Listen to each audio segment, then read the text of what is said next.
অসুরের ভয়ঙ্কর যুদ্ধ। দেবতা আর অসুরদের মধ্যে ভয়ঙ্কর যুদ্ধের মধ্যেই শুরু হলো সমুদ্র মন্থন। এই ভয়ঙ্কর মন্থন থেকে প্রথমে উঠে এলো এক কলস বিষ, আবার শুরু হলো সমুদ্র মন্থন। সেই সমুদ্র মন্থন করে এবার উঠল কামধেনু, আর তার সঙ্গে অমৃত কলস অর্থাৎ অমৃত কুম্ভ।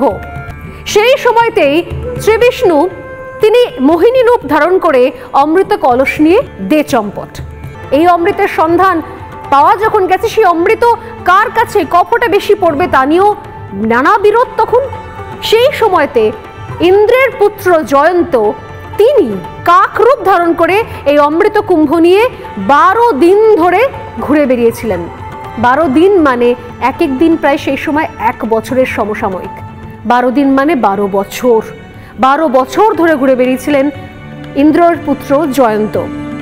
শোনা যায়, পুরাণ বলে, যার উল্লেখ আমরা শিব পুরাণ, বিষ্ণু পুরাণেও পেয়েছি, সেই সময়তে 4 জায়গায় জয়ন্ত এই অমৃত কুম্ভ বা অমৃত কলস রাখেন। কোন 4 জায়গা? হরিদ্বার, প্রয়াগ, নাসিক এবং উজ্জয়িন।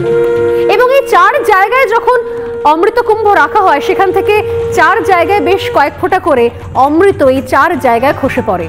আর এখান থেকেই যে 4 জায়গায় খসে পড়ে, সেখান থেকেই অমৃতর সন্ধানে কুম্ভ শুরু হয়।